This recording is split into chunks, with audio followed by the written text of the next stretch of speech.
Good morning student. हमने class 6 का history का चैप्टर पढ़ा था। Chapter number first what where how and when.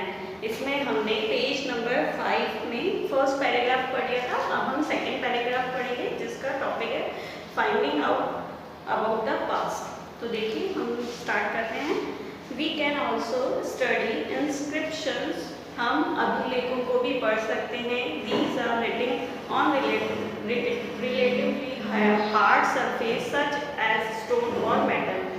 ये अभिलेख जो कि लिखे जाते थे किसी कठोर जैसे पत्थरों या धातुओं पर sometime king got there orders inscribed so that people could see. जो राजा हुआ करते थे वो अपने जो ऑर्डर्स है, अपने आदेशों को उन अभिलेखों पे लिखवाते थे, पत्थरों पे लिखवाया करते थे। That people could see, read and obey them, ताकि लोग उन्हें देख सके, पढ़ सके और उसका पालन कर सके। There are other kinds of inscription as well, where men and women, including king and queen, recorded what they did. Raja Rani के अलावा भी कई लोग अपने अभिलेखों का निर्माण किया करते थे। For example king often kept record for victories or in battle। जैसे कि कई शासक अपनी लड़ाइयों में अर्जित विजयों का भी लेखा जोखा रखा करते थे। Can you think of the advantage of writing on a hard surface and what could have been the difficulties? क्या तुम बता सकते हो कि कठोर सतह पर लेख लिखने में लिखवाने की क्या क्या लाभ या फायदे हो सकते हैं और ऐसा करवाने में क्या क्या दिक्कतें आती है, क्या क्या कठिनाइयों का सामना करना पड़ता है। There were many other things that were made and used in the past। यहाँ कई चीजें हैं जो हम अपने भूतकाल में देख सकते हैं। Those who study these objects are called archaeologists। जो लोग इन वस्तुओं को देखकर भूतकाल के बारे में पढ़ते हैं या अध्ययन करते हैं उन्हें पुरातत्वविद कहा जाता है। They study the remains of buildings made of stone bricks, painting and sculpture। वो लोग जो पुरानी बिल्डिंग्स हैं, जो पुरानी इमारतें हैं उसमें प्रयोग लिए गए पत्थरों और ईंटों का अध्ययन करते हैं और जो पेंटिंग है यानी कि जो चित्र हैं पुराने और मूर्तियां हैं उनको देखकर उसका अध्ययन करते हैं, यानी कि पास्ट का भूतकाल का अध्ययन करते हैं। They also explore and excavate, dig under the surface of the earth to find tools, weapons, pots, pens, ornaments and coins। वो कभी कभी इनकी जानकारी के लिए यानी कि खोज के लिए खुदाई भी करवाते हैं जिसमें आभूषणों, हथियारों, कुछ बर्तनों और औजारों से भी वो भूतकाल के बारे में जानकारी प्राप्त करते हैं। Some of these objects made of stone। इनमें से कुछ जो चीजें हैं वो पत्थरों की बनी होती है।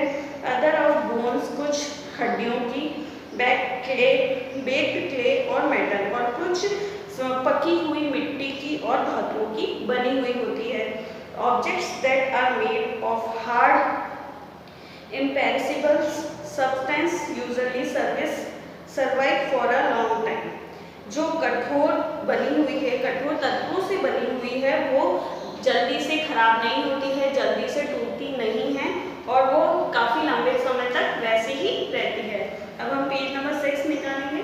उसमें है archaeologist also look for bones of animals, birds and fish to find out what people ate in the past.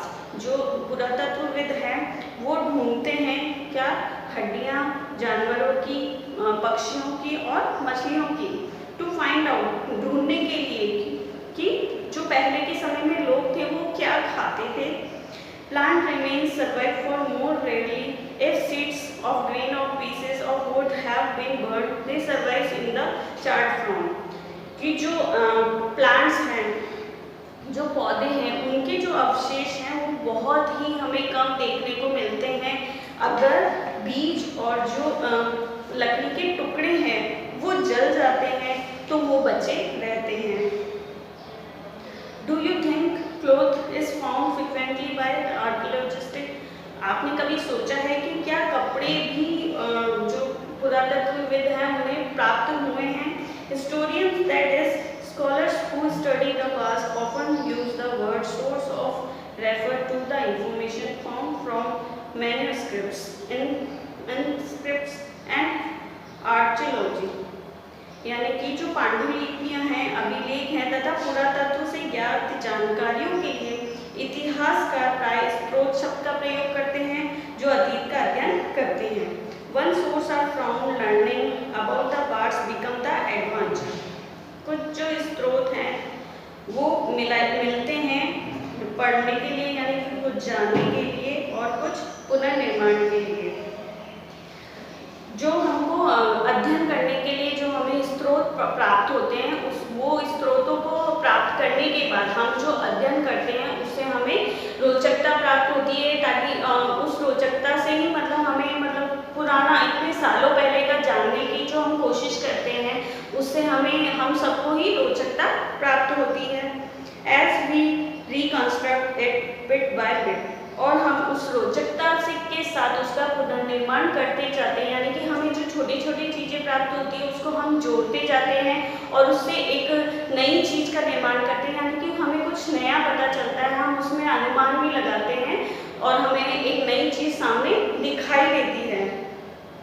So historians and archaeologist are like detectives who use all these sources like curse to find out about our past. इसका मतलब है कि जो historians है यानी कि जो इतिहासकार है वो किसकी तरह हैं, जासूसों की तरह, क्योंकि उन्हें जो स्रोत प्राप्त होते हैं, जो छोटे छोटे से स्रोत प्राप्त होते हैं उससे वो कई तरह के सुराग निकालते हैं और उन सुरागों से हमारे जो भूतकाल है उसके बारे में पता करते हैं। वन पास्ट और मैनी, अतीत एक है या अनेक।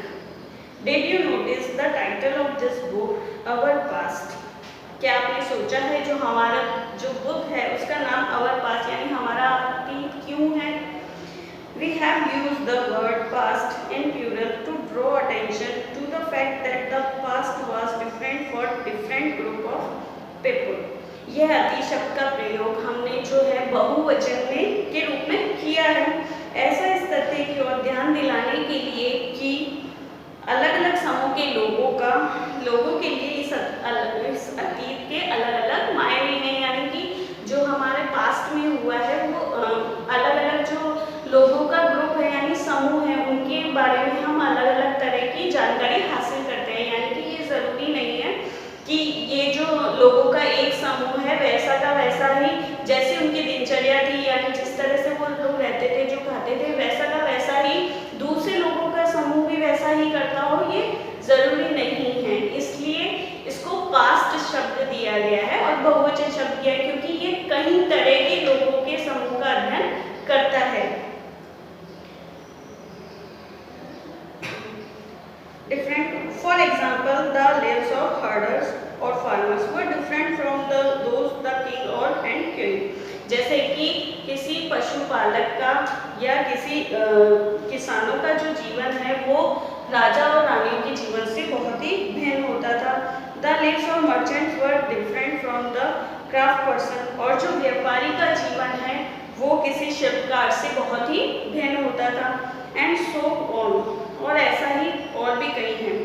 Also as it true even today, जो कि आज भी हमें देखने को मिलता है, क्योंकि आज के समय में भी हम देखते हैं कि जो गांव में रहने वाले लोग हैं और जो शहरों में रहने वाले लोग हैं उनकी जो दिनचर्या है उनका जो जीवन है वो अलग अलग तरह का है, इसलिए अभी भी हम वही चीज़ अपना रहे हैं, वही चीज़ चलती आ रही है।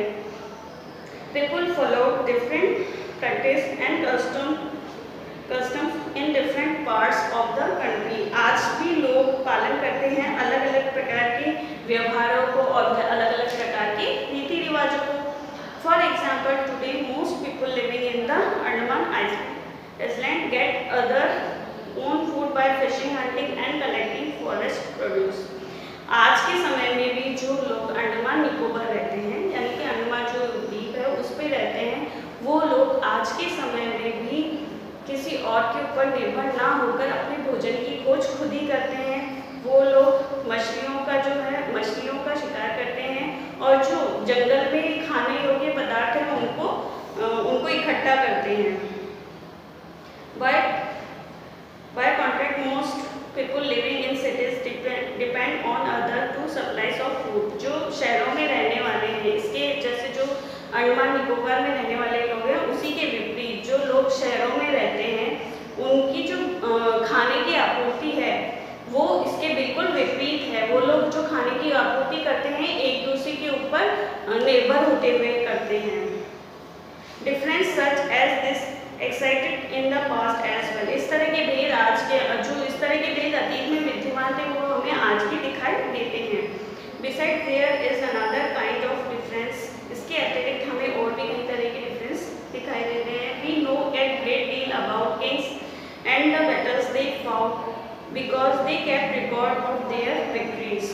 हम ये जानते हैं कि पहले के समय में जो शासक हुआ करते थे, जो राजा थे, उनके द्वारा जो युद्ध लड़े जाते थे वो उन युद्धों का जो रिकॉर्ड है, जो मतलब उन्होंने उसको किसी तरह की लिपि बनाई हुई होती है या कहीं अभिलेखों का निर्माण करके उस चीज़ का विजय या अपनी विजय के बारे में लिखवा के रखते थे।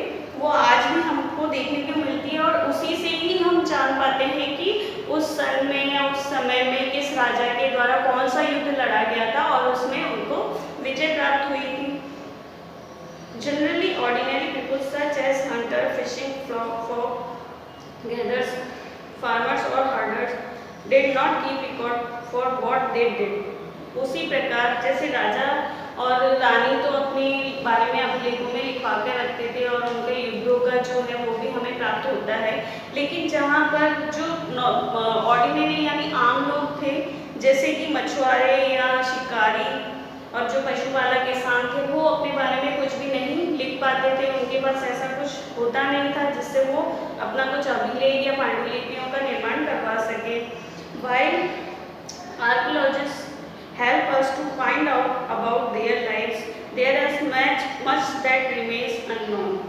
इसलिए जो हमारे पुरातत्वविद हैं उनके द्वारा हमें ये हेल्प मिलती है, हमें ये सहायता मिलती है कि हम जो आम लोग थे उनके बारे में भी ज़्यादा से ज़्यादा जान सकें, लेकिन उनके बारे में हमें बहुत कम चीज़ें प्राप्त होती है। इस वजह से आज भी हमें उनका अध्ययन करने में कई समस्याएं होती है और आज भी हम उनके बारे में कई तरह से अनजान हैं। What do that means? तिथियों का मतलब, dates means if somebody asks you the date, you will probably mention the day, month and year 2000 and something। आज भी अगर हमसे कोई तिथियों के बारे में पूछता है, डेट के बारे में पूछता है, तो हम इसी तरह से बताते हैं डे, मंथ एंड ईयर, दिन, महीना और साल, जैसे कि 2000 या कुछ और। These years are counted from the date generally assigned to the birth of Jesus Christ, the founder, the Christians। यानी कि जो आज भी हम जो अपनी तिथियों का है, जो साल का काउंट करते हैं, वो जो ईसाई धर्म के प्रवर्तक हैं जीसस, ईसाई धर्म के जो प्रवर्तक हैं जीसस, उनके जन्म तिथि से ही पता करते हैं। So 2000 mean 2000 year after the birth of Christ, यानी कि जो ईसा मसीह का जन्म है उसके जन्म के बाद का 2000 साल। All dates before the birth of Christ are counted backwards and usually have to have the letter BC, यानी before Christ add on। यानी कि जो ईसा मसीह के जन्म से पूर्व का हम कोई सन पता करते हैं या कोई जन्म बताया जाता है, तो वो उसके आगे BC यानी before Christ, यानी कि उनके जन्म से पूर्व, ईस्वी पूर्व जोड़ा जाता है। In this book we will refer to dates going back from the present using 2000 as our starting point। इस पुस्तक में हम 2000 को अपना आरंभिक बिंदु मानते हुए वर्तमान से पूर्व को तिथियों का उल्लेख करेंगे।